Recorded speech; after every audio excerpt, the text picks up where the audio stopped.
नमस्कार दोस्तों, एक बार फिर से आपका स्वागत है अपने चैनल स्टडी पॉइंट मौर्या में। दोस्तों, जैसा आप हेडिंग को देख करके अंदाजा लगा चुके हैं, आज जो मैं आपको टॉपिक समझाने जा रहा हूं उसका नाम है साथियों राष्ट्रीय आय। राष्ट्रीय आय को इंग्लिश में क्या कहते हैं? National income. क्या होता है दोस्तों नेशनल इनकम? नेशनल इनकम क्या होता है? एक देश के निवासियों द्वारा सृजित की गई आय के जोड़ को राष्ट्रीय आय कहता है। एक देश के निवासियों द्वारा सृजित की गई आय के जोड़ को राष्ट्रीय आय कहता है। मेरी इनकम क्या है, आपकी इनकम क्या है, पूरे भारत में सभी निवासियों की अर्जित की गई आय के कुल जोड़ को क्या बोलता है दोस्तों? राष्ट्रीय। हर देश की अपनी अलग अलग विधि होती है राष्ट्रीय आय को मापने की। लेकिन दोस्तों, आज की इस वीडियो में हम समझेंगे कि भाई आय विधि द्वारा हम ये समझेंगे राष्ट्रीय आय कैसे निकाला जाए। क्लियर साथियों? आय विधि द्वारा राष्ट्रीय आय कैसे ज्ञात किया जाए, हम इसके बाद पढ़ेंगे व्यय विधि, फिर उत्पादन विधि मतलब आउटपुट मेथड, ये सब हम पढ़ेंगे साथियों। लेकिन हमें पता होना चाहिए कि भाई आय विधि से मैं कैसे निकाल सकता हूं अपने देश की राष्ट्रीय आय। तो दोस्तों, मैं उम्मीद करूंगा कि आज की इस वीडियो में हम समझेंगे कि भाई हम जीडीपी एमपी कैसे निकाल सकते हैं, एनडीपी एफसी कैसे निकाल सकते हैं, है ना दोस्तों, एनपीएमपी कैसे निकाल सकते हैं, ये सब हम समझेंगे। तो दोस्तों, मैं उम्मीद करूंगा कि आप लोग ध्यानपूर्वक समझेंगे और आगे आने वाली परीक्षाओं में आय विधि का न्यूमेरिकल सॉल्व करने में कोई दिक्कत नहीं आएगी। क्लियर है साथियों? तो चलते हैं आज की अपनी वीडियो में। दोस्तों याद रखना एक बात कि ये जो मैंने ऊपर बनाया है ना, ये टेबल, ये बहुत ही इंपॉर्टेंट है, क्योंकि इस टेबल के आधार पर जो मैंने अभी बताया, इसी के आधार पे आप ये जो मैंने लिखा था ना अभी कि जीडीपी एमपी निकाल सकते हो, एनडीपी एफसी निकाल सकते हो, एनएनपी एमपी निकाल सकते हो, ये सारी चीजें अभी बहुत चीजें हमारे पे जीएनपी एफसी निकाल सकते हो, जीएनपी एमपी निकाल, ये सब कैसे निकाल सकते हो? सिर्फ इस टेबल के द्वारा। 1, 2 और ये 3। ये देखो, यहां से ऊपर वाला 1, फिर ये बीच वाला 2 और ये 3। बस ये 3 मुझे याद रखना है, जिसके द्वारा मैं आसानी से ये सारा नेशनल इनकम वो भी आय विधि से निकाल सकता हूं। ठीक है, तो दोस्तों चलते हैं अपनी इस क्वेश्चन में। जो हमारा क्वेश्चन क्या कहता है? कहता है निम्न से राष्ट्रीय आय ज्ञात करें। दोस्तों, राष्ट्रीय आय ज्ञात करने से पहले मुझे आय विधि का फॉर्मूला पता होना चाहिए। मुझे पता होना चाहिए कि आय विधि निकालने के लिए फॉर्मूला क्या होता है, सीओई क्या होता है, ओएस क्या होता है, एमआई क्या होता है, एनएफआईए क्या होता है। जब मुझे ये चारों चीज, ये चारों कंटेंट पता होंगे, तभी मैं आय विधि से राष्ट्रीय आय ज्ञात कर सकता हूं और ये बाकी जो मैं लिखे थे ये भी निकाल सकता हूं। क्लियर साथियों?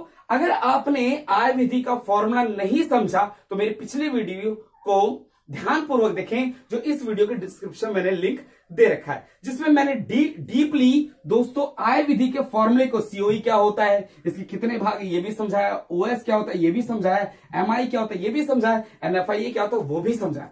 अगर आपने ये चारों कंटेंट डीपली समझ लिया तो दोस्तों आसानी से ये न्यूमेरिकल बिना फॉर्मूले की सहायता से आप कर सकते हैं। देखना नहीं पड़ेगा बार बार कि फॉर्मूले में क्या था, एक बार बस याद करने की जरूरत है। क्लियर साथियों?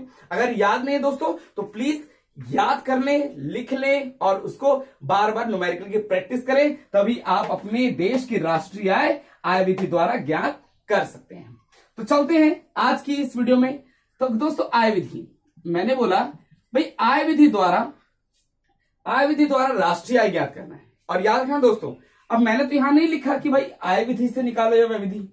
क्यों? कैसे? क्योंकि मुझे पता है कि भाई आय विधि में सीओई को क्या कहते हैं, ओएस को, क्योंकि सब मैक्सिमम जो पॉइंट यहां दे रखे हैं वो आय विधि के ही हैं। व्यय विधि का इसमें 1-2 पार्ट है बस। क्लियर साथियों? तो आय विधि का फॉर्मूला क्या होता है? NNPFC equal to COE plus OS plus MI plus में एनएफआईए। क्लियर साथियों? एक बार फिर बताना चाहता हूं दोस्तों, यही फॉर्मूला मैंने यहां लिख दिया है। क्लियर? क्योंकि क्या बोला है? राष्ट्रीय आय ज्ञात करना है। क्या ज्ञात करना है दोस्तों? राष्ट्रीय आय। अब देखो सीओई क्या होता है। सीओई को दोस्तों इंग्लिश में कंपनसेशन ऑफ एम्प्लॉय बोलता है, हिंदी में कर्मचारियों का पारिश्रमिक बोलते हैं। क्या इस पूरी जो मैंने मदें दे रखी है और 1 करोड़ रुपीस में दे रखा है, क्या मदों में कर्मचारियों का पारिश्रमिक दे रखा है? दे रखा है पहले नंबर पे ही। तो कर्मचारियों का पारिश्रमिक क्या है दोस्तों, 2000। कितना है, 2000 है। क्लियर। अब हमें इसके जो भाग था, किसमें में भुगतान, मजदूरी तथा वेतन, सामाजिक सुरक्षाओं में मालिकों का अंशदान, ये नहीं देखना। क्यों, क्योंकि मुझे हेड मिल चुका है। अगर ये कर्मचारियों का पारिश्रमिक नहीं होता तो मुझे बाकी जो इसके पार्ट हैं उनकी वैल्यू को ढूंढ करके जोड़ करके सीओई बनाना पड़ेगा। क्लियर साथियों। अब आगे चलते ओएस। ओएस को बोलता है दोस्तों ऑपरेटिंग सरप्लस, प्रचालन अधिशेष। क्या लिखा है यहां पे प्रचालन अधिशेष, ठीक है, लिखा है दोस्तों, नहीं लिखा। तभी मैंने कहता हूं दोस्तों कि आप फॉर्मेट जरूर देखें इससे पिछले वाली वीडियो को, ठीक है। फॉर्मेट याद रहेंगे तो मैं आसानी से बता सकता हूं। ओएस को बोलते हैं प्रचालन अधिशेष। अगर प्रचालन अधिशेष नहीं है तो उसके चारों भाइयों को जोड़ दो, किसको, लाभ, किराया, ब्याज और रॉयल्टी। जब मैं प्रचालन अधिशेष यहां नहीं दिया, ओएस को बोलते हैं ऑपरेटिंग सरप्लस, नहीं दिया, तो मुझे 4 चीज ढूंढनी पड़ेगी जो ऑपरेटिंग सरप्लस के भाग हैं। कौन कौन सा, लाभ, किराया, ब्याज और रॉयल्टी। रॉयल्टी नहीं है तो उसे 0 लेट कर लो कि नहीं है। बैठे नहीं रहना पेपर में, कोई बताएगा आकर के। क्लियर साथियों। अब देखो हमारे पास क्या क्या मिल गया, लाभ, किराया और ब्याज। कितनी वैल्यू इसकी, 800 लाभ, किराया 260, सॉरी किराया हमारा 300, इसको आगे पीछे भी लिख सकते, कोई दिक्कत नहीं, ठीक है। मैं लिख दिया 800, फिर किराया ब्याज का वैल्यू लिख दिया और मैंने किराया की वैल्यू लिख दिया, ठीक है दोस्तों। याद रखना किराया को लगान भी बोलता है। क्या बोलता है, किराया को लगान भी बोलता है। अब रॉयल्टी तो नहीं है दोस्तों, तो रहने देंगे, बैठना नहीं हमें। एमआई, एमआई को क्या बोलता है, मिक्स्ड इनकम। क्या बोलता है, मिक्स्ड इनकम, मिश्रित आय। मिश्रित आय की वैल्यू कितनी है दोस्तों, 1000। तो यहां में क्या जमा है, तो यहां लिखो जमा 1000। क्लियर है साथियों।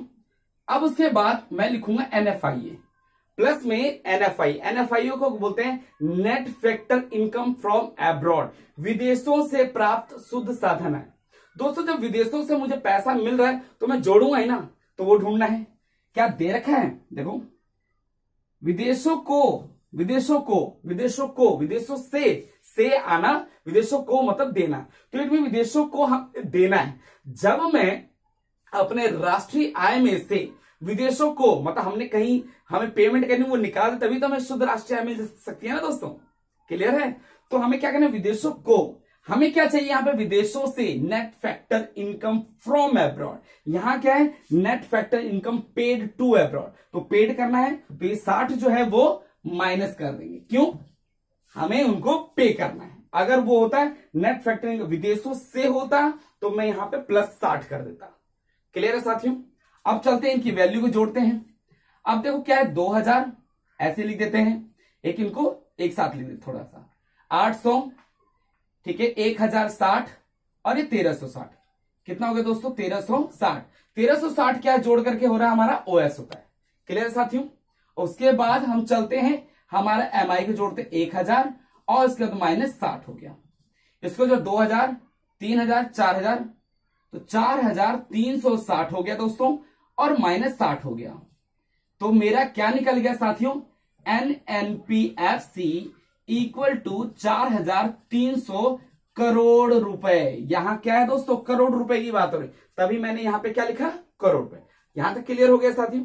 अगर पेपर में यहां बोलता है कि भाई निम्न से घरेलू आय निकालिए, और याद रखना मैंने आपको बताया था कि भाई घरेलू आय को क्या बोलता है, एनडीपीएफसी बोलता है। एनडीपीएफसी बोलता है दोस्तों घरेलू आय को, और राष्ट्रीय आय को एनएनपीएफसी बोलता है। क्लियर है। या पेपर में घरेलू आय की जगह लिखा होगा कि net domestic product at factor cost, कारक लागत पर शुद्ध घरेलू उत्पाद ज्ञात कीजिए। तो हमें क्या करना है, इन तीनों को, COE plus OS plus MI, इन तीनों को ही एनडीपीएफसी कहता है। इन तीनों को ही क्या बोलता है, एनडीपीएफसी, या कह सकते हो इन तीनों को ही, इसको COE plus OS plus MI को क्या बोलता है दोस्तों, एनडीपीएफसी, जिसे घरेलू आय भी कहते हैं। तो घरेलू आय, तो हमें क्या नहीं जोड़ना, एनएफआई, इसका फॉर्मूले में एनएफआई को हटा देंगे तो मेरा ये तीनों को जोड़ के घरेलू आएगा।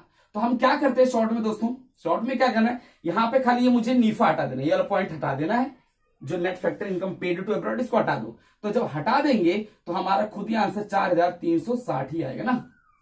किसको, हम नीफा की बात हटा देते हैं ना दोस्तों, एनएफआई जो है, net factor income paid to abroad हो चाहे net factor income from abroad, इस पॉइंट को हटा दीजिए भाई। हटा देंगे तो हमारा, हमने माइनस नहीं किया, बिना माइनस किए तो हमारा क्या रहा, 4360 आ गया। क्लियर है साथियों? ठीक है, अब निकालेंगे दोस्तों हम क्या, कि मैंने आपको बताया कि जीडीपी एमपी निकालेंगे। क्या निकालेंगे? जीडीपी एमपी, चाहे कुछ भी बोल लो आप। जो मैंने अभी पहले जब वीडियो स्टार्ट हुई तो मैंने 6 पॉइंट लिखे थे, जिसमें मैंने बताया हम NDP MP, GDP MP, NDPFC, ये सब हम निकाल सकते हैं। कैसे? इस टेबल का यूज करना सिखाऊंगा दोस्तों। इस टेबल, अगर ये 3 1 2 3 ये टेबल अगर आपको याद रहे, ये रॉकेट इधर उधर जो जा रहे हैं, अगर ये याद रहा ना दोस्तों, तो आपको ज्यादा फॉर्मूला याद नहीं करना कि भाई एनएनपीएफसी का पूरा ये फॉर्मूला होता है, एनडीपीएफसी का ये 3 फॉर्मूला होता है, जीडीपीएमपी का ये होता है, ऐसे याद नहीं करना। बस आपको ये 3 याद करना है, जो बहुत इंपॉर्टेंट है। चलें दोस्तों आगे, चलो अब देखो, मान लो आपने बोला कि सर आप निकालिए, क्या निकालिए? GDP MP. क्या निकालना है? जीडीपी एमपी निकालना है। ठीक है, ठीक है। और आपने क्या निकाला साथियों? एनएनपीएफसी, एनएनपीएफसी। कुछ नहीं करना ज्यादा, जो आपने निकाला वो आपके राइट हैंड साइड होना चाहिए, और जो आपको निकालना है वो लेफ्ट हैंड साइड होना चाहिए। क्लियर साथियों? अब पहले की लड़ाई पहले से कराओ। एन से हम जा रहे हैं जी के घर, एन से जी के घर जा रहे हैं, तो पहली रॉकेट देखते हैं। एन ये रहा, जी ये रहा, तो जी की तरफ रॉकेट जा रहा है ना, देखो ये रॉकेट इधर गया, तो अपने साथ क्या लेके जा रहा है दोस्तों? डेप्रिसिएशन। डैप लिखा है मैंने शॉर्ट में, तो हम क्या लिखे? डेप्रिसिएशन। डेप्रिसिएशन को हिंदी में मूल्यह्रास बोलता है। मूल्यह्रास बोल लो, घिसावट व्यय बोल दो, स्थिर पूंजी का उपभोग, स्थिर को बोलते हैं अचल। तो यहां पे दे रखा हमारा अचल पूंजी का उपभोग। ठीक है, अभी नहीं लिखेंगे, अभी तो हम पूरा लड़ाइयां तो करवा लेना दोस्तों। अब नेशनल से डोमेस्टिक, दूसरे की लड़ाई दूसरे से करवानी है। नेशनल से डोमेस्टिक, नेशनल ये रहा, डोमेस्टिक के घर जा रहा है, क्या लेके जा रहा है? माइनस एनएफआईए, एनएफआईए, ये भी हो गया हमारा। क्लियर साथियों? कोई दिक्कत? अब पीपी की तो लड़ाई होगी नहीं, क्योंकि दोनों भाई सेम है। क्लियर? एफसी से एमपी जाना है, एफसी से, ये रहा एफसी, एफसी से एमपी के घर जा रहा हूं। रॉकेट कहां जा रहा है? एमपी के घर। एमपी के घर लेके जा रहा है, क्या लेके जा रहा है? Plus NIT, plus NIT. Clear हो गया दोस्तों? अब समझेंगे हम समझेंगे कि भाई हम जीडीपी एमपी कैसे निकालेंगे। अब इसको मैं मिटा दूं, ठीक है, ओके। सो दोस्तों, एनएनपीएफसी की वैल्यू कितनी आई थी? 4300 करोड़ रुपए। ठीक है, प्लस में डेप्रिसिएशन, मैं मूल्यह्रास को जोड़ दूंगा, तो जोड़ दूंगा। डेप्रिसिएशन को क्या बोलते हैं? अचल पूंजी का उपभोग बोल लो, स्थिर पूंजी का उपभोग बोल लो, घिसावट व्यय बोल लो। ठीक है साथियों, और मूल्यह्रास भी बोल लो, ये सारे नाम एक ही हैं। तो अचल पूंजी का उपभोग की वैल्यू कितनी है दोस्तों? 100 हो गया। क्लियर हो गया? एनएफआईए माइनस है, माइनस में दे रखा है, माइनस एनएफआईए। और यहां पे हमने देखा विदेशों को, जब विदेशों को हमें देना है तो हमारी जेब से जाना है, तो माइनस हो गया, और ये वैल्यू होगी माइनस, तो माइनस माइनस हो जाता है प्लस, तो प्लस का बन जाता है 60। क्लियर हो गया साथियों? क्यों? यहां फॉर्मूले में क्या है? माइनस है, फॉर्मूले में माइनस है भाई, माइनस नीफा होना चाहिए, एनएफआई होना चाहिए। क्लियर हो गया साथियों? लेकिन यहां पे अगर विदेशों को, जब विदेशों को दिमाग में आया तो इसमें हमें देना है, तो इसमें माइनस में है, तो हमने यहां पे माइनस करा और माइनस माइनस कर दिया मैंने प्लस। क्लियर? अब आ जाता है प्लस एनआईटी। एनआईटी क्या होता है दोस्तों? नेट इनडायरेक्ट टैक्सेस, शुद्ध अप्रत्यक्ष कर। अगर शुद्ध अप्रत्यक्ष कर नहीं है, अगर आपके पास शुद्ध अप्रत्यक्ष कर डायरेक्ट नहीं दिया, ये रहा, शुद्ध अप्रत्यक्ष कर डायरेक्ट नहीं दिया, तो लिखा होगा अप्रत्यक्ष कर माइनस आर्थिक सहायता। अप्रत्यक्ष की वैल्यू ले लो और आर्थिक सहायता की वैल्यू लेके माइनस कर दो, तो हमारा शुद्ध अप्रत्यक्ष कर आ जाएगा। और लेकिन यहां पे डायरेक्ट दे रखा है, क्या? शुद्ध अप्रत्यक्ष कर कितना है दोस्तों? 150, तो 150 लिख सकता हूं मैं। हो गया? अब इसको जोड़ देते हैं, तो भैया 4300 जमा 100 जमा 60 ऐसे लिखना है कि जैसे मेरी कोई गलती ना हो। 0 6 5 11, एक हाथ से लगा 1, ठीक है, 4 5 6 6 और ये 4, तो भैया आपका आया 4610 करोड़ रुपए। क्लियर हो गया साथियों? तो दोस्तों, मैं उम्मीद करूंगा कि आप लोगों ने जीडीपी एमपी निकालना सीख लिया होगा। अगर आपसे फिर ये बोलता है कि भैया आप क्या निकालिए, अब आप हमें निकाल के दिखा दीजिए कि भाई एनएनपी एमपी निकालो। क्या निकालो? NNP MP. भाई आपने तो एनएनपीएफसी निकाल दिया, अब आपको क्या निकालना है, एनएनपी एमपी निकालना है। तो क्या कुछ नहीं करना, ये तीनों देखो सेम है, तीनों सेम है तो लड़ाई नहीं होगी, होगी लड़ाई, करवा दो लड़ाई, होगी नहीं, भाई भाई हो गए। एफसी से एमपी, एफसी से एमपी जाना है, तो एफसी कहां है मेरा, ये रहा, एफसी से एमपी ले जाओ रॉकेट उड़ाते हुए, तो एमपी ले गया मैं, तो एमपी लेके जा रहा हूं, तो क्या लेके जा रहा हूं, प्लस में एनआईटी, प्लस में एनआईटी हो गया। क्लियर हो गया साथियों। अब उसके बाद एनएनपीएफसी की जो वैल्यू 4300 तो आपने निकाली थी ऊपर वाली, ये एनएनपीएफसी की जो वैल्यू दोस्तों वो मैं निकाल दी, और जो मुझे निकालना है मैं उल्टे हाथ पे लेफ्ट हैंड साइड लिख दूंगा। तो एनआईटी की वैल्यू क्या दोस्तों 150, तो मैं 150 जोड़ दूंगा तो इसका आएगा 4450 करोड़ रुपए। भाई ये लिखना जरूरी है करोड़, क्योंकि आप पढ़ रहे हो नेशनल इनकम, ठीक है, करोड़ों की बात हो रही है, ठीक है साथियों। तो यह आपने क्या निकाला, एनएनपी एमपी। क्लियर साथियों, क्लियर। अब आप मुझे मेरे कमेंट बॉक्स में आप मुझे निकाल के दिखाएंगे जीएनपीएफसी क्या है, इसका आंसर बताना है मुझे कि भाई आपने एनडीपी एमपी ये दोनों मुझे निकाल के दिखाना है कि दोनों में क्या आंसर आ रहा है, ठीक है दोस्तों। तो दोस्तों मैं उम्मीद करूंगा कि आपने आज की इस वीडियो में आय विधि द्वारा आपने क्या क्या निकालना सीख लिया। भाई इनका इन टेबलों का प्रयोग करके आप कुछ भी निकालना होगा आप आसानी से निकाल, चाहे एनएनपी एमपी हो, जीडीपी एमपी, कुछ भी आसानी से निकाल सकते हैं दोस्तों, ठीक है दोस्तों। तो मैं उम्मीद करूंगा कि आप लोगों ने ये नेशनल इनकम निकालना सीख लिया होगा, कौन से मेथड से, आय विधि द्वारा। अगर दोस्तों आपको फॉर्मूला अभी भी क्लियर नहीं है तो दोस्तों इस वीडियो के डिस्क्रिप्शन में मैंने लिंक दे रखा है इससे पिछली वाली वीडियो का, ठीक है दोस्तों। ओके नमस्कार दोस्तों।